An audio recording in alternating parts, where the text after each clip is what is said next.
right, looks like we are live. Welcome everyone to CoffeeEDH with Coach Jiro and me, Dad Robot. With me, as always, is my wonderful co-host, and this week we have Scruffy. Scruffy, is that who you prefer to be addressed as just Scruffy, or do you want something different? Scruffy is absolutely acceptable. Hello, hello, hello, everybody. It is awesome to have them here with us, and we are going to be talking about player etiquette, which, if you're talking about Rule Zero as setting expectations for the game, etiquette would be setting them for the players. So that is kind of the distinction that we are making here. You can do a lot of things outside of the actual game actions that you take that are different and do affect the way that the game proceeds for everybody at the table. Let's get to know Scruffy a little bit while we're going for it. So, Scruffy, tell us about yourself. How about favorite movie that you've seen maybe recently?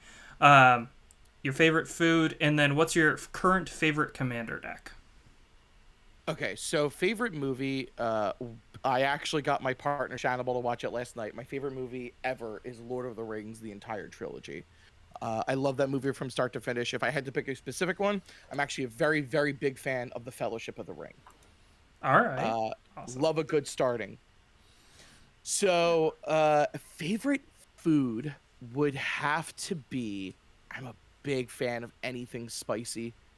I would probably say buffalo chicken, anything. And quite frankly, when it comes to spicy food, the hotter the better for me. All right. And then favorite current commander deck. Ooh, I got 21 of them. I've got a choice.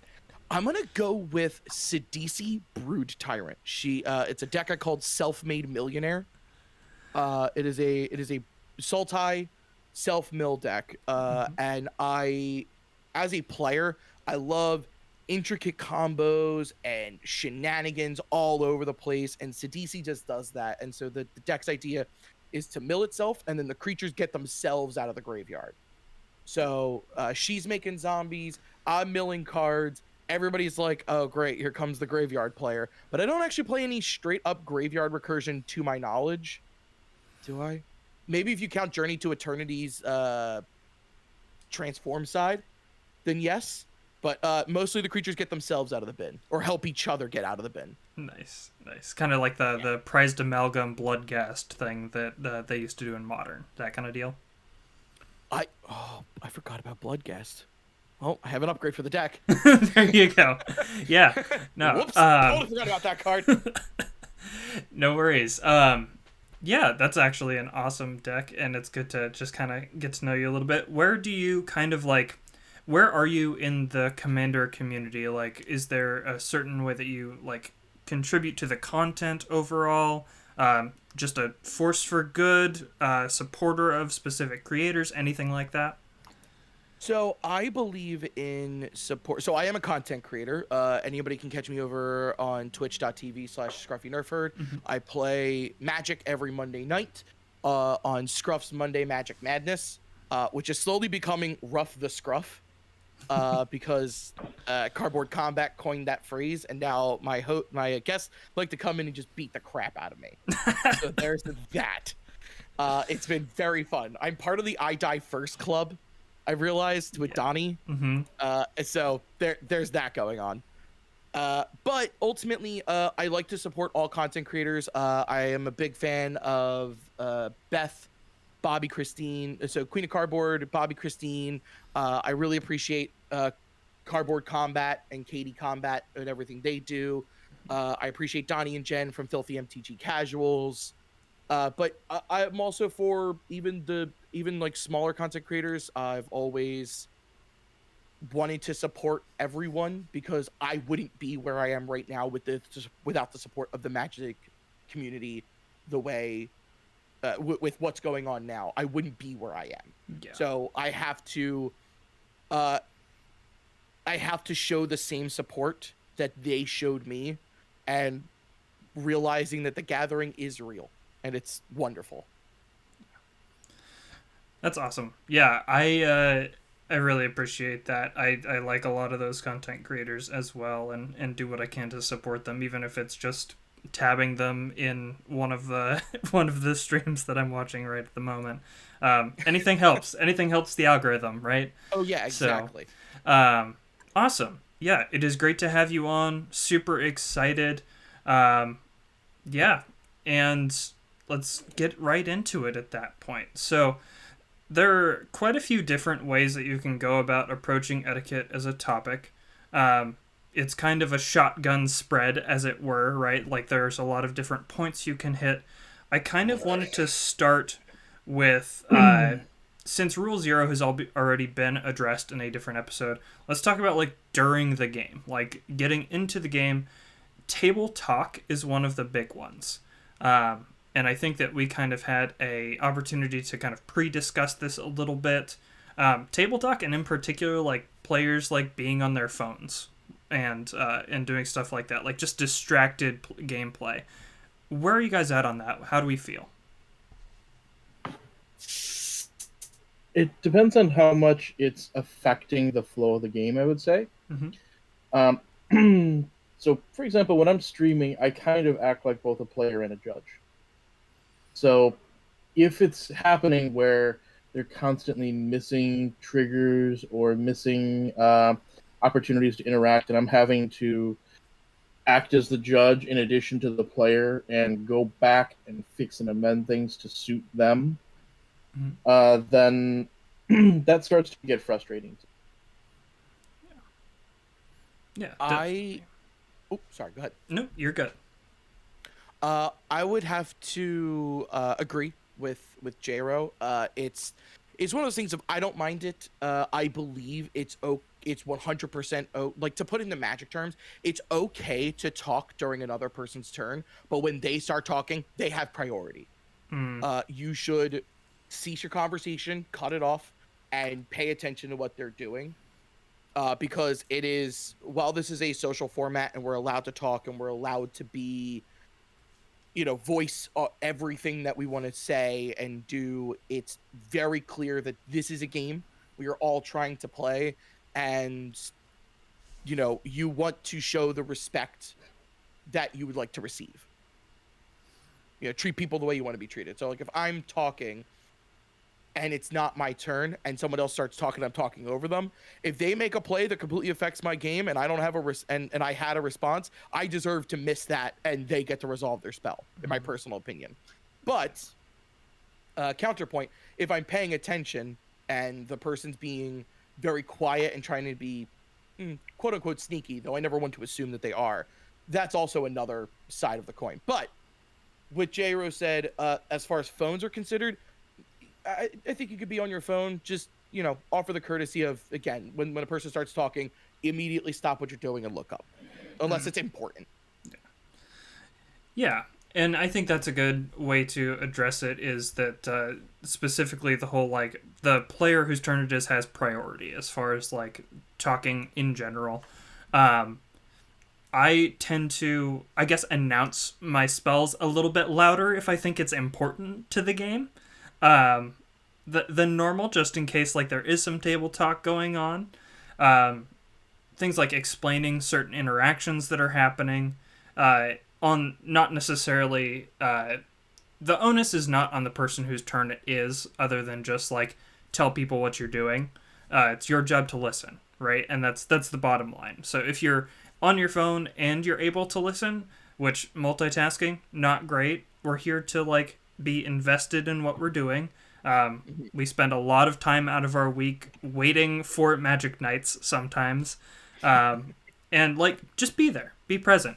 So yeah, I think that the onus is on the player to at least say what they're doing, and on everybody else to listen, regardless of whatever else they're doing.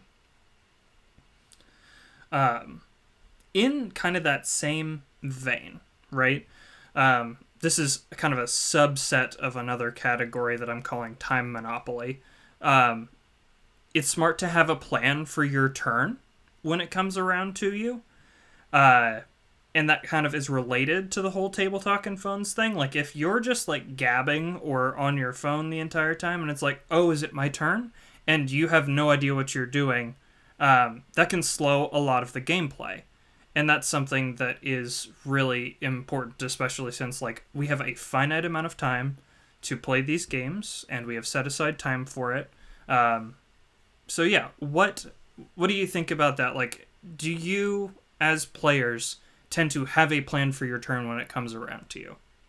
That is one of the problems people have with cards like Teferi's Puzzle Box, Mm, because it makes it so that you can't have a plan for your turn, or at least you can't have a plan for your hand. yeah. I can completely agree with that. Usually for me, before I start chatting and talking with the table, I formulate my plan ahead of time. Usually the only thing that will screw me up is if somebody plays something that's unexpected. Because generally, I look at my hand, look at my board, and go, okay, even if this and this gets removed, these two things are still my play. Short of drawing a card that absolutely is a miracle changer, I always like to be prepared ahead of time. I'm very scatterbrained when it comes to certain things. So I know to be like, okay, draw, play my land, tap, do this thing, tap, do this thing. All right. Now we're moving to combat. Going along with that lines. So if I'm quiet during the beginning of somebody's turn, it's because I'm trying to calculate where I'm going to know that ahead of time so that I don't slow the game down. Yeah.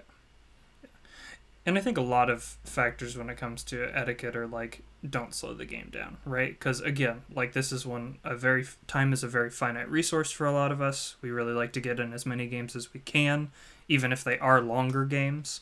Um, so that's actually kind of a bridge into the whole time monopoly situation.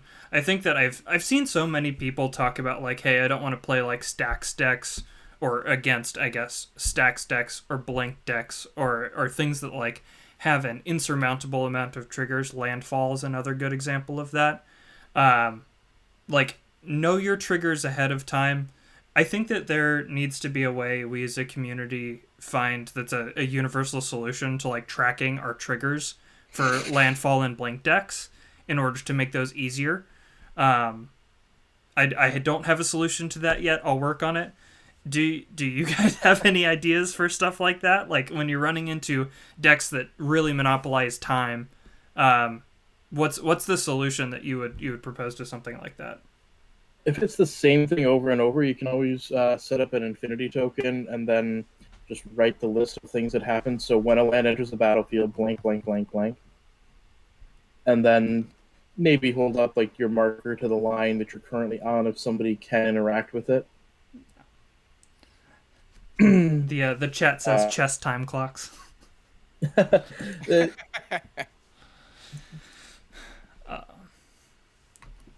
Yeah.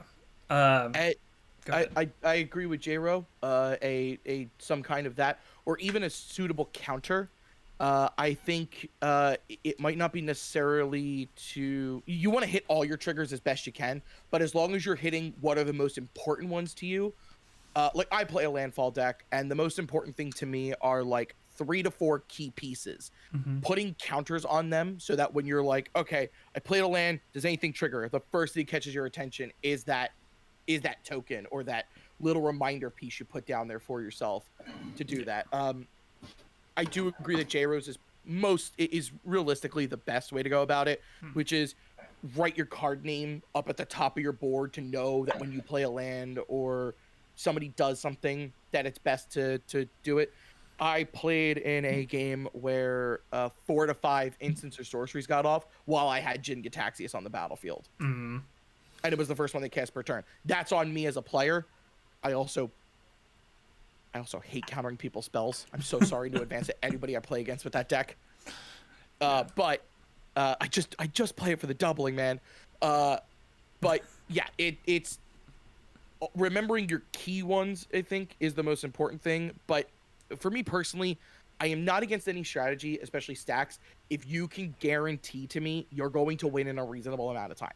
Yeah. Like if you're like, hey, when this piece resolves, I will be forcing everybody to sack all their lands. Cool. Does that win you the game? Because if it does, I'm just going to scoop. Like, is there any way to come back from this or no? Yeah. And if you're like, no, the entire game you'll have no lands, it's like, cool, I scoop. Let's move on to game 2. Yeah. I have an interesting thing in terms of the time thing. It's not always just an etiquette thing or like are you being nice and respectful of the table? I have like a legitimate reason for not wanting games to go long, and that is that uh, my internet is not necessarily the most solid because I'm still at my parents' house and because I have to have my door closed, and so internet going through a closed door isn't great. So the longer a game goes, the more likely it is that there's going to be somebody with a technical problem. I've noticed that my own style of play, even with regards to just playing on Moto and such, has changed to be much more aggressive than it used to be. Because when I'm playing in person and the people are physically at the table, I know that nobody's going to glitch out. Mm. Nobody's going to have their internet crash. Nobody's going to uh, have some sort of a technical issue that makes it so that we can't communicate with each other unless maybe they choke on their drink. Yeah. Yeah. That's actually a point I never even thought about, is the fact of time also leads to technical issues. Huh. Yeah. Yeah. It's So when I'm streaming, I want games to go quickly. That's one of the reasons why I've been going into my kerosene and matches phase, is because it makes things go faster. Yeah, and it tends to work really well too. I've been in a lot of those games, and yeah, the faster, the more aggressive that you end up playing, at least online or on stream or whatever. Like, you get more games in, which is nice, and you run into fewer technical issues just because you can reset the program and go from scratch again. Yeah, I think that's a good point. Kind of circling back a little bit to something Scruffy you said earlier, the whole like, you can do this, but you need to have the win. Lockout strategies. The one that's probably the most classic in my play group is a player continuously, I don't know if he's joking or not, but it's continuously like, oh yeah, Karn Mycosynth Lattice, right? Like, I'll just slot that into a deck. Yeah, I think that kind of strategy, like without an actual win condition, right? Like that's what you're talking about, is like time monopoly in that way, right? Yes, if you are sitting there and saying like, "Hey, you can't cast spells unless the moon is full," and you're doing a one-handed handstand, like, okay, that's very good for your deck, but does it win you the game, or am I just gonna be sitting here this whole time while you're playing it out? Yeah. Because nobody wants to sit there. Like, a solitaire deck is fine. Like Joyra, the 4-mana Joyra that whenever you play a historic spell draws a card. Yeah. Those decks are fine. I'm okay watching a solitaire strategy that like is interactable. But if you're playing a solitaire strategy that like, yeah, like unless you've got A, B, and C in this exact order and played them ahead of me, nobody can do anything. It's like, okay, but does this win? And if you tell me no, it's not frustrating, but it's a little I'm trying to find the correct word. I wouldn't say demeaning. Yeah. It removes agency from the players, which is something that my play group has talked about a lot. Like, those are the most frustrating situations, because it's like, I can't do anything, but you're not doing anything. Like, it's Yes. Here we go. Yeah, it's not proactive. Proactive is kind of like a key term that we use on this channel a lot, just because we are trying to end the game. Like, are your strategies proactive toward ending the game? And if not, you are kind of, in at least some way, creating a time monopoly. Yeah, like if your deck dirtles, like you're like, I have to do this till I get to this point, that's one thing. Yeah. Like, that's like, okay, I know you're working towards an end goal. That's okay. But if you're like, no, I played A, B, and C because I need you to not be able to play, it's not fun for anybody. But if you're like, hey, I've played Dranith Magistrate, so now you can't play your commander, I now have to go, okay, I need to find a workaround around this. I need to either remove that, or my deck's got to pick up my commander slack. Yeah. Kind of on the same vein as lockouts, and I mentioned this a little bit pre-stream, like, the idea that if you're behind on lands, if you're behind on everything, and you're the player who board wipes, um, that is kind of in the same vein, so to speak. Because I've had this happen before. Like, I've been playing with people, and it's like, well, I haven't been able to do anything this game, so I'm going to board wipe and reset. But I don't have anything proactive to do, so I'm really just setting everybody back, which is kind of along that same line, I think. I would also say, though, that's a deck design. What I mean by that is, if your board wipes just put everybody back to neutral, that's a deck design issue, not a board wipe issue. So to start with, why hasn't your deck been able to gain any traction? That's an issue in and of itself, but there's also the issue of your board wipes should never just be looking to bring people back to neutral. Even if it's something like, let's say that I'm a black deck that wants to damage everybody. Should be playing then Life's Finale, because at least that one will damage everybody for the amount of creatures that died, so it's still proactive. Life's Finale would be better than, say, Damnation, which sets everybody back to neutral, because your deck isn't really designed to be able to take advantage of that. Agreed. So I think that's a deck building issue more so than a timing issue. If I'm that behind and I have a board wipe in hand, the only thing I do is let the table know, so that if somebody is just like, hey, I need to be able to deal with this person, but I need you to board wipe, then I could be like, all right, political tools. What do I get out of this? So, like, you can still be involved in a game set far enough back if you can do what Commander is meant to be and be a social format. Talk with the table. I think that when you're not able to do anything, I think the best example for me was I was on Queen of Cardboard stream, and I kept a hand with 2 mountains in it. And I was like, dope, I can play something on turn 2. And I did not draw my next land until I think it was turn 9. And by that point, I was already out of the game. So, granted, like J-Road mentioned, that was like, I sat there and I went, okay, why did this happen? I need to go back and review my Saskia deck and be like, all right, why did we mess up here? What did I do wrong? Because 99% of the time, it's not something somebody else has done. It's something... I'm not going to say it's something you've done, but there's something fundamentally not clicking, that your deck's not working the way you want it to. Maybe perhaps the commander's not doing it correctly. I did that with the red mono red Kirin deck. Oh boy, did I find out a lot about stealing creatures that deck.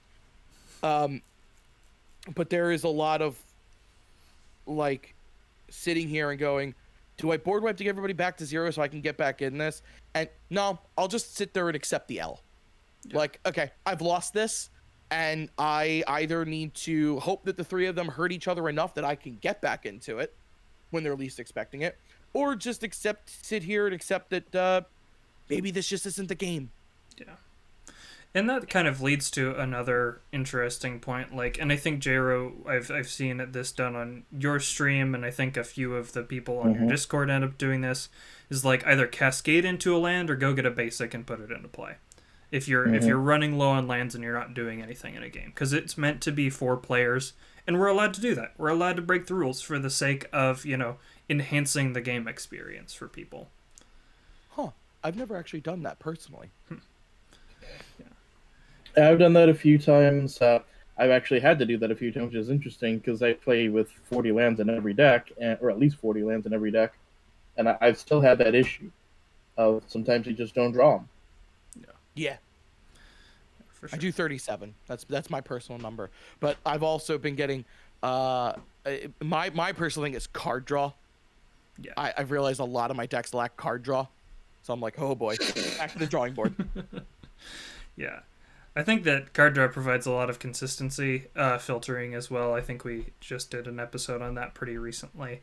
Yeah, filtering, I think, is becoming more and more valuable for that particular reason. Obviously, this is not directly related to player etiquette, but I think that, yeah, it's a good idea just to run some filtering or additional draw on your decks. Like, if you're dead set on running less than 38 to 40 lands, at least do yourself a favor and fill those slots with either card draw or card filtering or something like that. Yeah. This message brought to you by. Yeah, exactly. Yeah, that's some of the like really technical play related stuff that I've got. The rest of it is really more socially oriented. So, great example, king making. Um, for those that don't know, king making is basically when you are the player who holds the game in your hands, but you know you can't win. Um, so you basically get to choose the winner. What do you do in that situation? Um, and for me, I've I've gotten to the point where I will just sit back and not do anything because inaction in that at that particular moment means that I'm not swaying the game in a way that's like unfair toward either of the players that have the potential to win. Hmm. I We can go. uh so as far as king making is considered, uh I don't believe I do it. If I've done, chat, I'm sorry. Uh if but I believe I'm in the same boat as you, where I will just sit back and do nothing, as long as doing nothing doesn't stop the game. Like, it's all right if the three of us sit here doing nothing, then this is the situation we're in. There might also be that time where I go, all right, nobody's done anything for 2 full turn rotations. I'm gonna swing out to get something moving, like, so that this game can continue. Uh, so I don't believe that is king making so much as like, all right, one of us has got to make a move, and if it's not going to be either of you, then it's going to be me. No. But uh, ultimately, king making, if accidental, is fine. If you are purposely going out of the way, like, nah, I don't want you to win, so swing at you or do this thing to you specifically so that you don't win. I don't care if the other person wins. That mentality is okay in D&D. It is not okay in Magic, in my personal opinion. It should be clear, just to mention to chat and for this episode, that any opinions I state here, they are opinions. These are not justifiable facts. I'm not the king of the social aspect. These are just some things that I feel. Just generally good discussions. These are things that don't have a hard and fast resolution to them, and that's why they're things to talk about. Exactly. Jiro, what do you think? Have you had any experience with king making? Is there a solution that you propose? Anything like that? So here's something that came up recently in Pauper EDH, because in Pauper EDH, because the power level is so much lower, um, there's a lot more room for things like really whatever advantages you can get. And so king making does become a thing there because you're never that far in it or out of it. And so there are going to be lots of situations where you can eliminate a player or where you can be eliminated, and there's very little that you can really understand or do, but it can make a lot of problems. uh, One of the situations that came up recently was when uh, I recognized that somebody was coming at another player for lethal, and I knew that I wasn't able to win the game myself. And so there were 2 different times when I saved another player, but before putting the spell on the stack, made sure that there was an agreement in place, because basically I was never in a wonderful position in the game. But I made 2 deals, both of which resulted in me saving a player in exchange for them not attacking me for lethal. 2 different times. But it was only that one time. I keep you from losing here, just straight up getting eliminated, and you don't eliminate me on my next turn. I did that twice. That's how bad of a position I was in, and wound up winning the game. Nice. So just because the cards themselves don't say that you win the game, doesn't mean that you can't be crafty about it. So yeah, sometimes you're in those positions, that's where you want to use politics to your advantage and maybe try to get something out of the game that you couldn't get out of the cards. Um, One of the things I will say about that, and I notice this when I'm watching some of the other things like game nights and such. Again, not saying anything bad about them. Personally, I don't have the memory to make a deal longer than a turn. Yeah. I won't remember. I don't want to mess up and have somebody say that I didn't do it. So if I make a deal with somebody, it's not going to go longer than the current turn cycle, basically. Yeah. I'm with you on that, actually. I don't want to have to remember stuff like that in the long term when it comes down to it. So... Counterpoint mm-hmm. to that. Could you not set up an infinite token? Much as like a written agreement.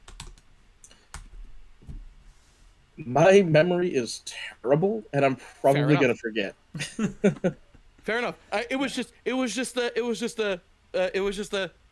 But how about this? Like the used car salesman. Yeah. Mm-hmm. I like that. Yeah, so kind of on the same wavelength but kind of opposite side of the coin from kingmaking would be like focusing a specific player. Obviously, like, this is not to the point of like this player is the archenemy, because I think that there are a lot of situations where that happens. Somebody brings maybe a more powerful deck to the table than everybody else does, and then becomes the archenemy, and they just kind of have to embrace it at that point. That's my personal opinion. I've had that happen actually on one of J-Ro's streams before, where we were all playing much lower power decks, and there was a player who brought one that was significantly more tuned and higher power level cards, and we just had a really hard time getting that player out of the game. So that did end up on us having to, in some ways, focus that player. What I'm referring to, rather than an archenemy situation, is more of a, like, just this player is doing average things, and all of us are ganging up on him for some, outside of the game maybe reason.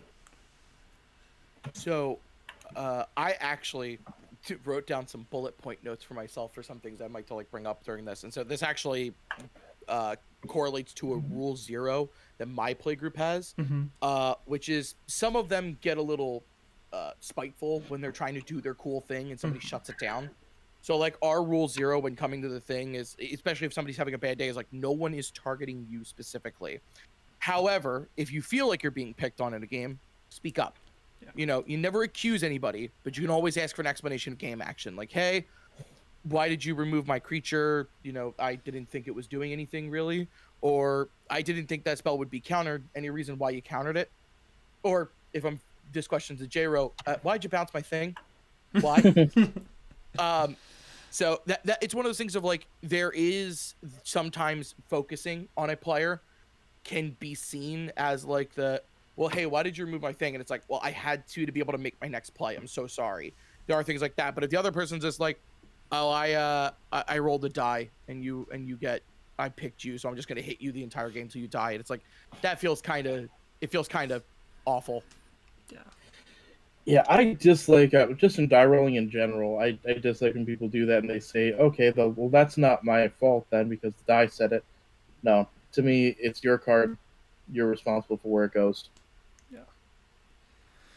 Unless it legitimately says random, then then you're fair. Yeah. But there's not many things that say that in the game of Magic. There's probably more than I think, though. There is a commander in particular, but yeah. Isn't it Ruhan or something like that? Yeah, Ruhan of the Fomori. Yeah. Mm-hmm. Yeah, that's a good point. I'm kind of with you on that. Rolling a dice to see if there's like no like advantageous thing going on. I'll generally like be okay with the die roll one way or the other.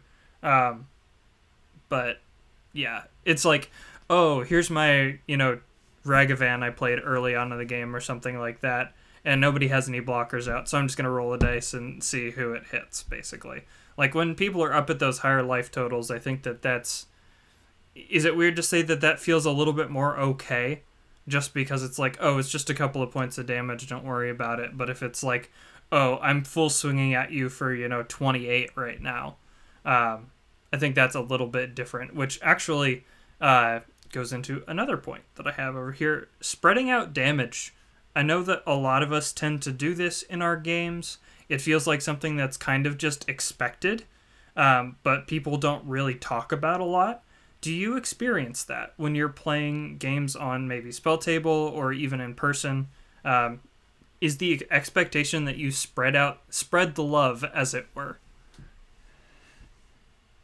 So it's actually really wonderful you bring this up because this also comes into focusing. There is a person in my play group, love him to death. Love him. He plays an Aurelia deck, the one that gives you extra combats, and so he tells everybody when he sets the deck up, like, hey, if I swing at you for the first combat, I am swinging at you for the second combat too, like just a forewarning. So like that is where I sit there and I go, okay, that's not focusing. He has let me know ahead of time that is what that deck is going to do. That if he swings at me first, I'm also going to be swung at second. I think that makes focusing, the focusing aspect of it a bit more okay, because at least I have been given the heads up that this is what's going to happen. Where like, hey, I swing at you for 9, and then untap second combat, I'm swinging at you for 9 more. Like, okay, dope. I took 18. You told me it was going to happen. Let it happen. But as far as spreading damage around, I think it is kind of a norm at this point, where you're like, I expect everybody to just be hit equally. I definitely know I do it because I like to do the thing like an alpha strike where I'm like, nope, I'm swinging this way because I've knocked all your life totals down, or you've knocked each other's life totals down, and I'm trying to end everybody at once. So that's for me personally. I do view the norm as spreading out damage, and that's generally what I do. Yeah. One of the things that I do that's a little different in terms of just keeping the game moving is I will often... I don't play a lot of creatures in my decks. It's just kind of my personal thing. I like to play creatures that are defensive, and that usually have some sort of an ability, but like most of the creatures I play are going to be my commander, which sounds kind of weird, but I usually have to recast the commander a bunch of times. So I will try to tap out my board as often as possible. So if somebody's saying, I don't know who to attack, just come at me. I know it's coming.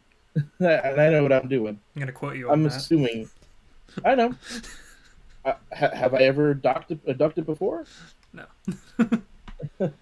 So when in doubt, when somebody's saying, like, I'm going to roll a die, just come at me. I'm not going to hold a grudge. I can't remember things for that long. Can I actually bring up Can I actually bring up a question that chat asked, because I thought that this is very good, and I actually have an example. For sure. So, Mr. Luxac said, "Do you think subconsciously we spread damage to keep players in the game, then knocking one player out, and then them having the feel bads?" Possibly. I think that I actually read a thing from a new mulligan rule I have on my own channel.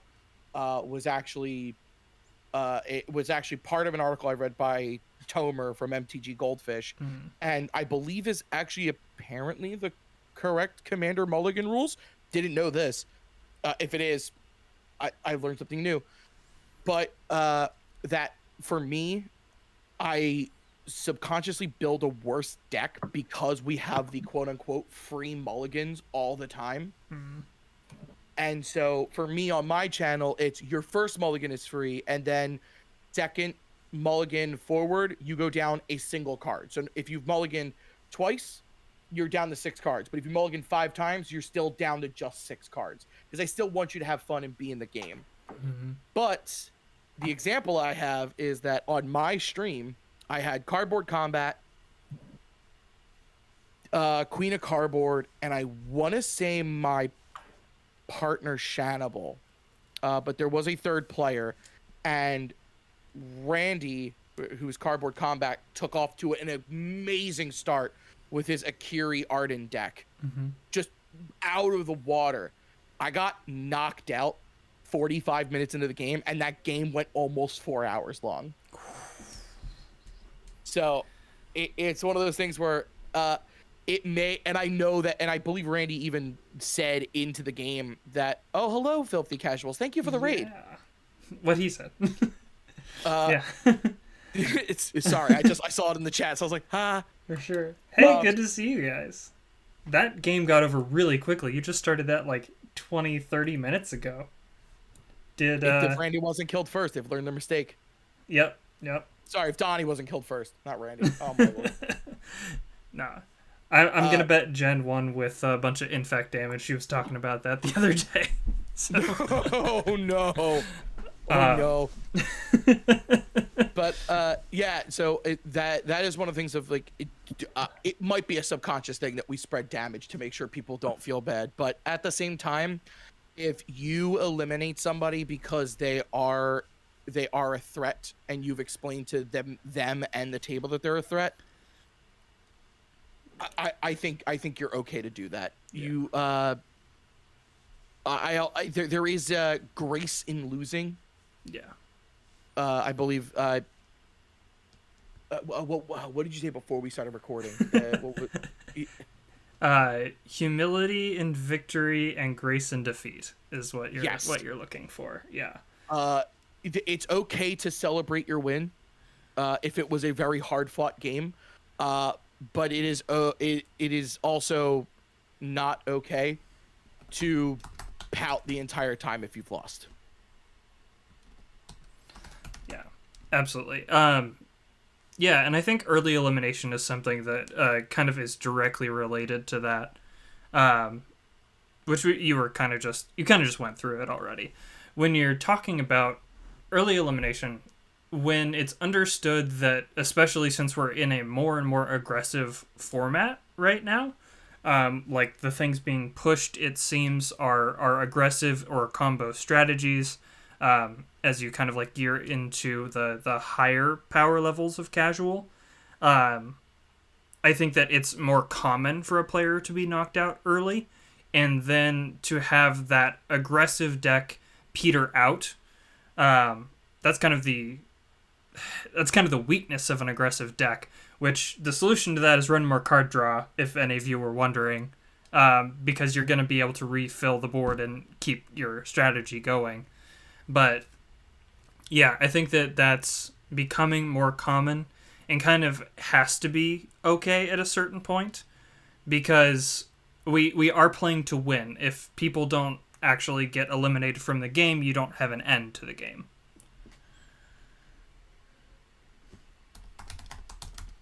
Jiro, any thoughts? Typically speaking, I won't eliminate a player until I believe I can win the game the next turn. Sometimes, if there's the only exceptions I really make to that are if there's something weird or wacky, like a unique means of eliminating somebody. I try not to make people wait too long. If somebody is trying to figure out who to eliminate, I'm not going to say this is a universal thing, of course, but I would rather it be me as a stream host than any of the guests, because one of the worst things that can happen to me as a stream host is for a player to drop out of the game. Yeah. Not to lose the game, to blank out their screen. Yeah. And to I me, think that is the nightmare scenario. Yeah. I think that in a lot of cases, like, this is a personal thing. When I get eliminated, because I usually present a really big threat really early, and so I'm viewed as the threat a lot of the time. I'm eliminated early a lot. So learn how to do like effective table talk. Joke with people. Enjoy yourself. Like, you're there to hang out with people as much as you're there to play the game, right? Or at least I am.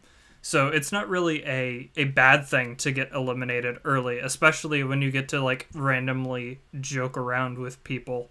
And that actually leads to another good point. How do we feel about the dead talking, as far as like, you know, pointing out interactions and spells on board and stuff like that? I feel like that's another etiquette thing that is kind of a 50-50 depending on your play group.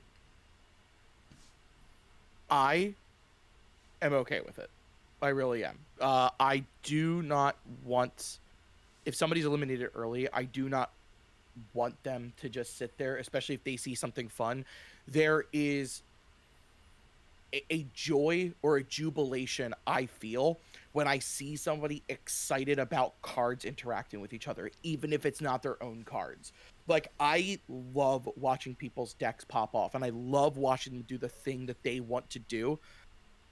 It's one of those things that watching a person light up as they play a card and go, all right, now here's what happens. There is something wonderful about that. Mm-hmm. To me, it makes me feel great as a stream host, as a guest, as a Magic player, as a person. Because, like, at the end of the day, we are more than just cardboard. And a slight point I want to bring up from the somebody blacking out at the table, like leaving the table, like worst case scenario. It's one of the points I wrote up for myself that I wanted to bring up, which is you never want to like leave a stream like hanging, of course, on both ends. But for me personally, you're never forced to stay in a game, no matter how long you're in the game for. Like, if people are talking about a certain subject that makes you uncomfortable, they are clearly picking on you in the game, or even, quite frankly, if your social battery just runs out, you can just make sure people know that you're leaving, and you never have to say why, in my personal opinion. Just like, if you're like, hey, I have to bounce. Like, okay, no problem. You know, enjoy the rest of your night. Hopefully everything was okay. My biggest fear is that somebody goes, hey, I'm leaving because of you. That's worst case scenario to me. Yeah. Now, I guess this is also just my own neuroses and things, but I assume if somebody left, it's because of me. It's because either my game didn't go where the person wanted, or the table or community that I cultivated didn't function properly or didn't do what they wanted. And I am going to take that personally 100% of the time.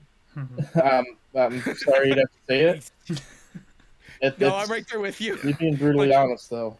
Yeah.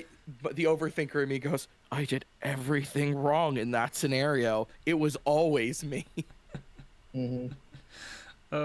It's like Spider-Man. Which again puts the pressure on that person because they felt uncomfortable. That doesn't necessarily mean that somebody else failed, but also the person who's supposed to be cultivating that situation will feel like they failed because because what they did resulted in that feeling.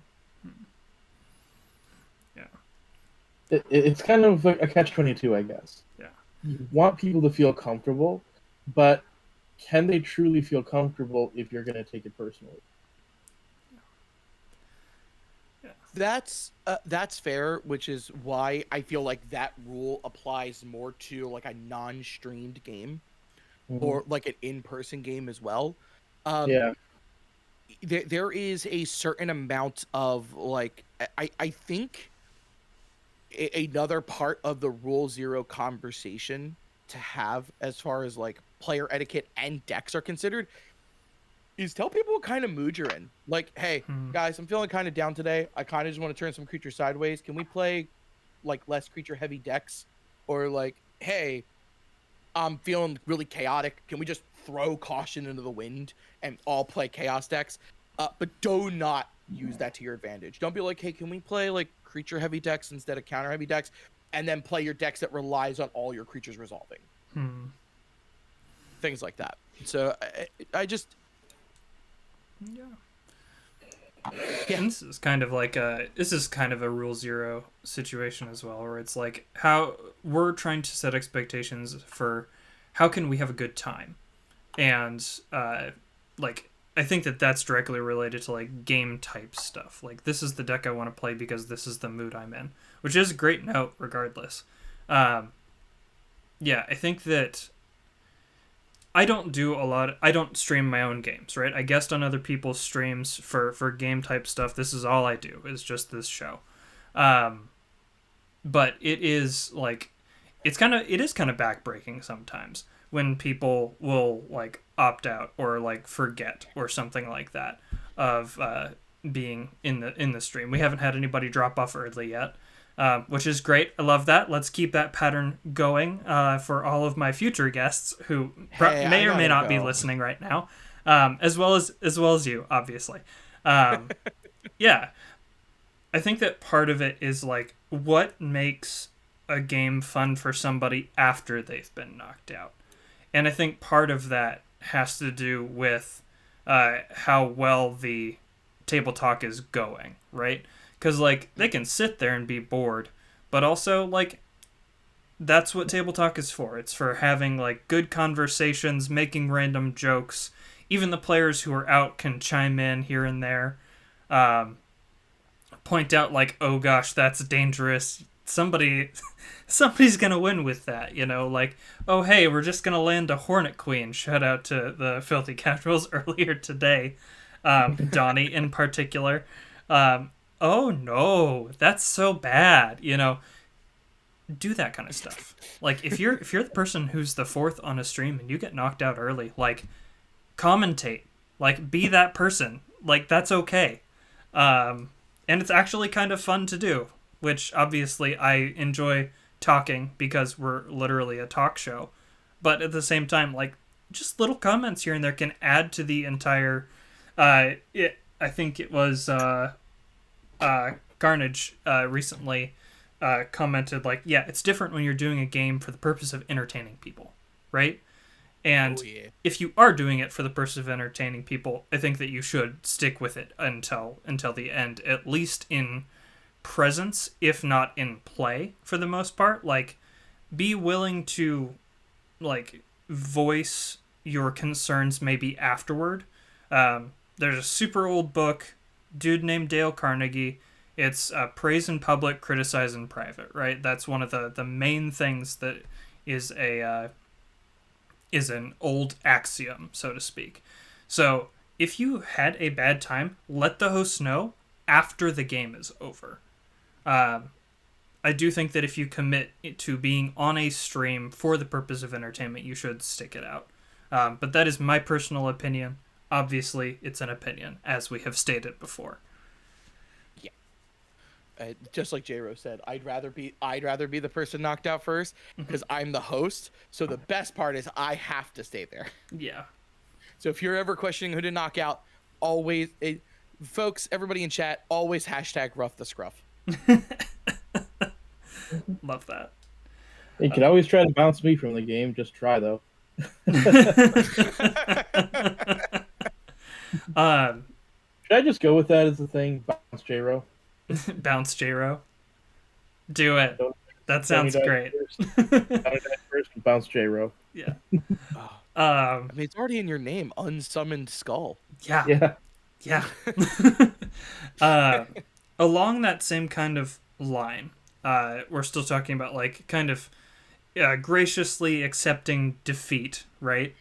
Is concession. Like where do we sit on that? My playgroup in particular, I know, has the rule that like concession happens at sorcery speed, because that means that no other stuff is on the stack, no other effects have to go off. You just need to wait until your turn, and you're free to concede as long as it's at sorcery speed, which is kind of a hard and fast rule that we've imposed on ourselves as players, just so like, oh, I'm gonna scoop before you get that combat damage trigger on Sword of Feast and Famine. Like, that kind of thing has happened before, right? Does scooping have split second? I mean,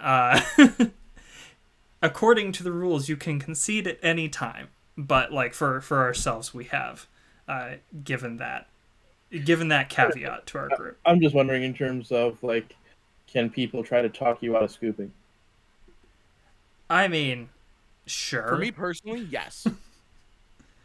For me personally, like, I'm like, I realistically, how I handle scooping is I announce, like, hey, I will wait till my turn.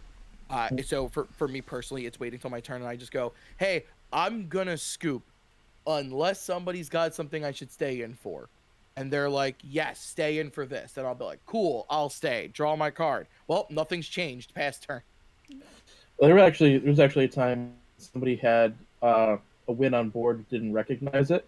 Mm-hmm. And so they said, it's in me from being a pro grinder that you don't tell anybody stuff like that unless they ask.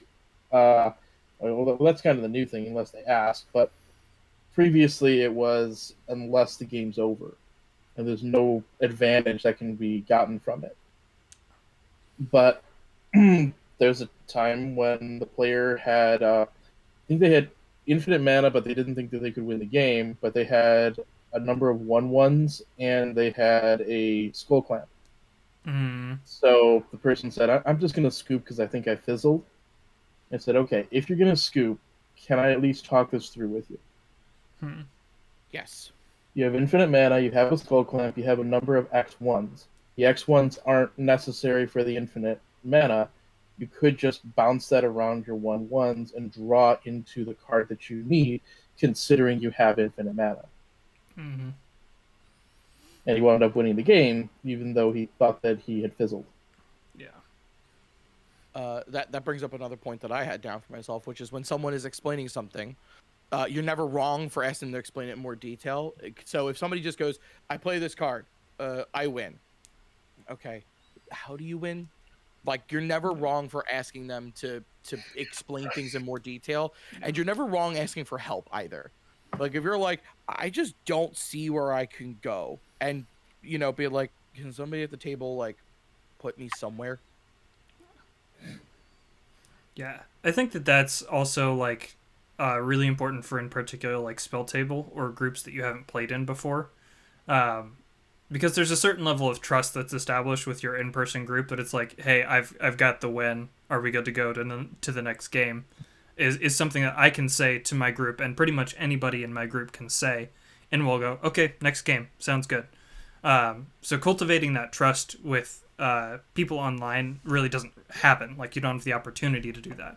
So in particular, what Scruffy is saying has a lot of relevance if you're playing on spell table. Yes. Yeah. Yes. Yeah. I have a couple more points here, but Scruffy, you said you had a few things. I want to give you the opportunity to go ahead and go over any of the points we haven't hit yet. So, okay. Let me see through my points. Talking about it's okay. It's okay, not like certain strategies. We talked about this. Okay. I think the biggest point I wanted to make is that tone means everything. The way you say something is important. It can change the meaning from something mean or unintended to understandable and possibly even agreeable. Like, how you say something and the body language you use to say it. More so if they can see you on a camera, like during live streams, like when I host, I have my camera, people can see my face. But like how you say something means more than anything else of what you do during the game, Yeah. in my personal opinion. Yeah. I think that's just true in life. Like, that's a good life skill to develop, is to figure out how to use tone properly. Um, it will get you a lot of places if you know just how to say things. And yeah, it just takes practice. I think that, like, mulling, my dad used to say something to me which has continually stayed with me. It's, be sure your brain is engaged before you put your mouth in gear. Which is it's interesting. Like, it's a very obviously boomer mentality, if you will, but it's stuck with me one way or the other. So it's just like, be careful, like, what you're saying, and don't be afraid to go over it slowly in your head first. Formulate the thought before you try and say it. My favorite format to play is Horde, Mm-hmm. Horde, because everybody's working together, and so that same card that you hate seeing across the table from you, you love seeing somebody draw it if it's going to protect you. Mm-hmm. Oh Um, yeah. it's one of my favorite ways to teach people how to play because we're working on protecting and defending each other. And it really helps, even going into Commander, to have that mindset of we're a table creating a communal experience. Uh, so when it comes to tone, that's the format that I think of most in terms of changing the tone and in which you play. Mm. Things like "you drew that" or "oh, you drew that." Same word, very different tone, Mm-hmm. and it can change the level of enjoyment that people have. Yeah. My favorite one is a like oh, we should also talk about that with Mr. Luxac. He brought up they brought up a Yeah. very good point. We'll get that Uh, next. yeah. Yeah. So for me personally, it's when somebody resolves something like Cyclonic Rift. My favorite thing goes Cyclonic Rift. Like, yeah, it's a feel bad card sometimes, but I'm having fun. I know exactly what you wanted to do. Beat me, hit me in the face. I know exactly what's coming next. Yeah, and like over dramatizing something, like think about how people process humor, right? Making something absurd or funny in that way, like that's a big one, right? Is like we laugh at things that like shouldn't be happening because like Cyclonic Rift, we're playing a game with cardboard. All of the cards should fly off the table if this is in fact a Cyclonic Rift, right? Um, I Designer's note: don't throw your cards around. Yeah, also that. I That's I a have intentionally thrown a card during a game as part of a game action because I had my Nambi bounce house deck had a lot of legends in it, and I actually had some cards that were in there purely because they were legendary, and I wanted to literally pitch them. So I was like, oh, okay, I have Teferi here. I am never going to actually play this. I'm just going to literally pitch it because I hate this card so much. I play it in a deck to take out all my lingering standard frustration. All right. Well, let's address that comment. So, how about breaking deals? Like saying you won't win on your turn, but play an extra turn spell and win on that one, or I won't kill you next turn, but I do just win. Uh, how are we? Where are we at on those things? Are we like? The question becomes like, are you taking into account the letter of the law or the spirit of the law? I think is like the bottom line there, right? For most of these things, because a lot of like the content creators that I watch, Command Zone included, is very much letter of the law. If I can find my way around this, like I will, and I will win that way. Um, I do experience this a lot in my play group, and I don't know. Do you tend to run into more letter of the law or spirit of the law type play on spell table? For me, it's Spirit of the Law. If it's the don't kill me, and you go, oh, I don't kill you, but I play this and I win the game. Mm-hmm. That is, you killed me. In a non-combative, not reducing my life total to zero kind of way, you still killed me.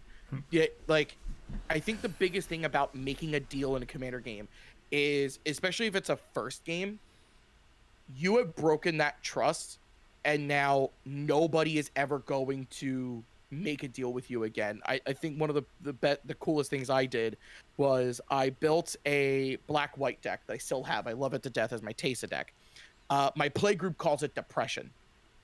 Hmm. Because it's just depressing to play against. And I was like, they mean it in a funny way, thankfully.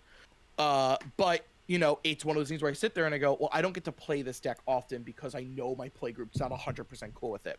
So I made a black-white deck that with Brina where I go, no. I'm not asking you to make a deal with me. I'm saying make a deal with me. But it's very important that whether you force somebody into a deal, like with one of the offering cards, like Solemn Offering or Infernal Offering, Yeah. versus saying something in particular, they are asking you to, like, hey, I want the chance to be able to play the game into the next turn. Can you please not kill me? You winning the game does feel like, hey, I didn't kill you, but I did win. You may as well have just killed me. Yeah. I think I'm pretty pretty on board with that. I feel like I've been guilty of actually doing that, where it's like, I'm not going to kill you, but I am going to win. I have definitely done that at least a time or two in my play group. I tend not to play decks that will do that when I'm on spell table or on stream, like win out of nowhere. I don't like that type of play style generally. But yeah, I see that, and I will probably end up changing how I do things because of that viewpoint. Um, so first off, I love winning out of nowhere. That's my favorite kind of way to win, is to win when it looks like I have no shot, because I like to say I'm always a threat. But I would also say, don't not win the game because of a deal. I I I would say that's about where I would draw the line. Is if you have the potential to win the game, and then we can move on to another one. That's I would say winning the game is about where I draw that line. Or just don't take the deal in the first place. That's another option. Like, Yes, that's just as all- honest, right? it is always okay to say no to a deal. Yeah, I think that I don't often make deals either, but so I guess that's where somebody could be wary of me just in general. I don't make deals often. If I do, it means that I don't believe that my cards themselves can win a game, and also I'm not that big a fan of winning games that my cards didn't allow me to win.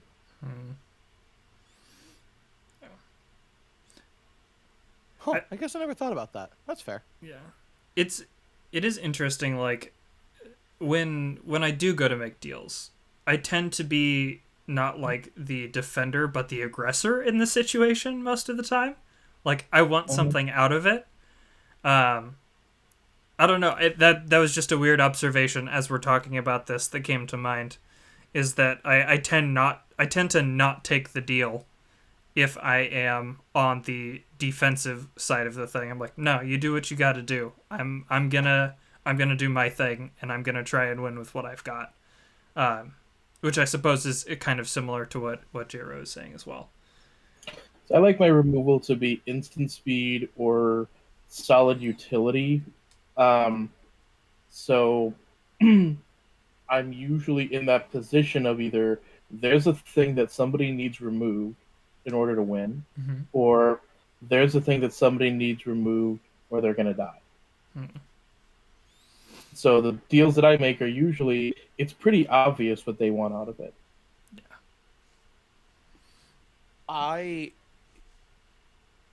First off, very great used car salesman mentality there. Don't make a deal unless you're getting something out of it. No, obviously joking, but I am one of those ones where I view Commander as a very social and very laid back, casual. Sorry, very social and very casual format. I'm okay completely making deals that are fun or wacky. Like, I get specific ones in the sense of like, hey, I won't come at you one turn. Please don't remove this very specific thing. I am begging you. Begging and whining, in the words of one of my playgroup members, is a relevant strategy. Do not kill this. I will cry. Yeah. I think that even like, because this is actually Luxac. He's in my playgroup, so he has said before that like a relevant CEDH strategy is just complain, like say, "Oh man, I didn't hit my land drop," or "Oh, I really wanted to do this," or something like that. I don't know, where are we at on that, because like using the whole point, I guess, like it wraps back around to the tone thing, right? But it's on the opposite side of it, where you are using your tone for the purpose of like politics and manipulation in a way that may not make you like a liked player. As a result of that, like people may have like a less fun time if you're using that as your strategy. I don't know. How do we feel about that? There's a difference between a strategy and your strategy, I suppose. Mm-hmm. Um, I would say so I only like to make deals when the parameters of it are pretty clear. Mm-hmm. Let's see. There's a variety of different reasons to make a deal, I suppose. I'm not a huge fan. The reason why I'm not a huge fan of deal making is because, as a statistics person, I like to learn as much as I can about a game. Yes, types of deals and keeping track of that and monitoring the success rate, I suppose, can be a statistic, but it doesn't tell me whether or not my deck works. I I can say that I think Carnage hit the nail on the head. With whining, definitely goes back to tone. The wrong tone just comes off as salty, and if you do it all the time, they said they certainly would enjoy the experience. Um, Whenever I whine and complain, it's always from a comedical standpoint. Like, oh, son of a expletive. I don't know if I'm allowed to curse on the show, so I didn't. I appreciate that. Okay, good. I know to keep my mouth shut. So yeah, for me, it's just like, if I only had one more land, then I'd actually, I don't know, see the light of day, something. I don't know. That's like my complaining and whining, where like, Yeah. it is never going to be, oh man, if you didn't do this, then I was gonna be able to do this. Where like, I will just feel like, oh man, if only the stars could align and I was playing Yu-Gi-Oh instead of Magic. Yeah. I've kind of equated the tongue-in-cheek complaining as like, if you make a play style into like a food, it's like salted ice cream basically, because it's real sweet but it's a little salty. Bittersweet. Yeah. Yeah. I think, but it's still a good time. I think the tongue-in-cheek style of that. I think that's a certain like personality that is welcome in most play groups, just because it's like, yeah, I'm gonna like jokingly complain about things, but that's humor. Like, that's how that works, right? Um, let's see here. Chad has a few interesting things to see. Piggybacking off of Carnage things, that, oh man, I needed that dock side to resolve so I could try to win. Or why would you do such a thing? My favorite ones, that they'll play a card and I just go, you monster. Concur. How dare you? That's just me personally. Yeah. I will never. I always will do my best to never get salty or complain about a specific card, or especially about a specific strategy. Because again, harking back to like earlier points in the conversation, we all love the strategies that we love and enjoy. Mm-hmm. I am a very big fan. I am a Spike play. I believe Spikes are the combo players. No, Johnnies. I'm a very Johnny person. I love combos. I love when one thing triggers 17 other things, and I laugh hysterically as it happens. I also enjoy when you play one card and tell me to shut up and I have to sit in a corner. Like, I'm all for that as well. Like, please, knock me down a couple pegs. Yeah. Kind of in a similar vein, actually, like, grudge holding from game to game is another thing that's kind of interesting. And I think that has definitely... I've seen that happen within my play group. I'm not particularly guilty of it, but I'll jokingly do the whole, like, well, you killed me last game, so I'll hit you for 2, and then that's the end of it, right? It's just like a little nudge over the next game. But I think that's as far as it really goes for me. Have you experienced any of that? Is that something that holds any relevance for either of you? Yes, for one reason. Mm-hmm. Honey, if you're listening, I love you to death. Shannon. Because we have a long car ride home. I might not see it in game, but I will hear it. Yeah. Like, why would you ruin my thing, huh? Why would you do that? And it's like, you know what? Because you were going to win, and screw you. I'll sleep it on the couch tonight, but it was worth it. I'm as you mentioned, I will just be like, you killed me last game. I'm gonna hit you first before I hit anybody else, and then the preface with no. So Shannon and I have a very good relationship when it comes to Magic. Thankfully, playing with a significant other or somebody you play with often does come with some caveats when you go to a table, because some things you're used to with playing with that person or some things you're used to happening because of that person may not be okay with other people. So there's always this stigma or this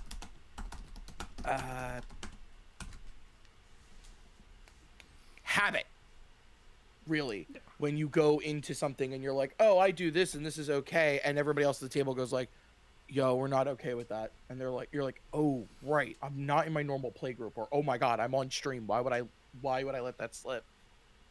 it's such a thing where you have to pay attention to each individual person. You can't just pay attention to the pod when it comes to things like etiquette. Yeah, I'd agree with that. I think that when you're, gosh, it's good to say that. When you're going from game to game, like, the thing that we're commonly talking about is, like, this is a game, you know? There are rivalries that happen. Like, if any of you have ever played any sports, right? Like, rivalries are just a thing. But at the same time, like, at the end of the day, we're all people. We're all playing a game. We're all here to have fun. Like, you can let it go. It's okay. Like, I think we'll all be all right if you don't swing out at the one player and focus them down the next game. Yeah. I think that that's just like recognizing that there's a human on the other side of the screen in most cases. I think that it's a lot easier when the person is sitting right in front of you to recognize the humanity of the other being across from you. But yeah, I think that's something that we just have to learn to recognize, especially across like spell table and stuff like that. It like I mentioned, we are more than just cardboard. Yeah, absolutely. Yeah. Did you have any other points you wanted to bring up? Did we hit everything? Let me see. Let me go through my notes that I wrote for myself. Tone means everything. You never forced to stay for a game. I think I hit everything that I wanted to hit that I could think of, and you two definitely brought up topics I was not thinking of that I'm very glad we talked about. Yeah. So yeah, I have touched on everything, thankfully. I think the biggest point to take away from what I've mentioned here is you sometimes need to cater your experience, not cater, but sometimes you need to think about each individual person, not just the entire pod, because we may be used to playing with just friends. You are okay to not have to speak, besides telling the people, besides telling your group what you're playing and what you're targeting when it comes to things like that. Yeah. Sorry, what was that? No, nothing. Don't worry about it. Okay. Yeah. Well, the things I saw brought up a post recently was when people only have one deck, they only bring one deck. Not necessarily that that's an issue, but it can skew how you play against those people, and it can create some issues where you understand their deck at a higher level than you understand anybody else's. And so they might feel targeted or pressured because you know what their deck can do if it pops. I think about, like, when I played, I had my Quain group hug deck, which is essentially a pseudo mill deck that bounces the board and then wheels the hands away. Well, it's already a fairly strong deck in terms of how that synergy functions. Mm-hmm. But then I played that against a player who's famous for a certain type of creature, mm-hmm. a relatively large creature. Sure. And so all of that player's relatively large creatures went back in the hand and then went in the grave, and it essentially wasn't as fun for that player who didn't get to do what they usually like to do. That's Sounds like somebody in my play group. So I'm trying to use euphemisms. So the last point I want to hit is winning well. Like winning with humility. What does that look like? And I think that for me, when I think of winning well, the first thing that you need to do is look at and compliment everybody else's deck on something that it did. And I don't care if it's like, hey, you got all the mana that you needed. Your fixing was really solid in that deck or something like that. Like, pay attention. That's something that you can do to win well, is to recognize, like, good plays, good deck construction, recognize something in other people's decks, and voice that. For me, that is what winning well looks like, and that is what winning with some amount of, like, humility and victory looks like. Streams that I do are my Wednesday work in progress streams. No matter what, going in, it's okay to be critical of each other and be critical of yourself. And you want to talk up what other people did because they don't know exactly what it's going to do. So you can say, I really like how your deck did this or that or whatever. And if you notice that the person's kind of down on their deck, you can talk it back up. There is also nothing wrong with complimenting particular cards. Like, hey, I run that same strategy and I didn't even think about that card. That's a really cool interaction. You don't always have to compliment the deck so much as you can always compliment the person. Like, hey, you played that counterspell at the most correct time. Like, you could not have planned that any better. Yeah. Where, winning with humility is, and I think one thing I've noticed that I say often is, man, that was tough. Where all of my players gave me such a difficult time getting to my victory, where I want my players, I would want my guests to know, and this is 99.9% of the time it's true, that I didn't get there easily. Y'all made me work for it. Yeah. God, I sound like such a millennial. But yeah, like, no one ever has made a game of Magic easy for me. You have made me work my butt off to get there. So definitely pat yourself on the back, even if you didn't win. And, if you do win, there's nothing wrong with saying, wow, I can't believe I won. Yeah. That's awesome. I think that's a great way to end this off. Let's talk a little bit. Scruffy, where can we find you? What are some different platforms that you're on? So if you want to watch me suffer, there's two places you can go. You can go to twitch.tv/ScruffyNerfHerd. That is my personal channel where you can watch me play Magic every Monday with my friends, some wonderful guests that I get to bring on. And on Fridays, I do Scruffy Does, where I play games in chronological order, so I get the story the way the creator intended it. Nice. And the other place you could find me is actually later tonight. God, why the hell am I doing this? Later tonight, you can find me on Magic the Dungeoning, which is at twitch.tv/magicdungeoning, where myself and my co-host Sean are going to be doing 2021 and 2022's One Chip Challenge, while we talk about Season 2 of Magic the Dungeoning that starts tomorrow at 8:30 p.m. Eastern Standard Time.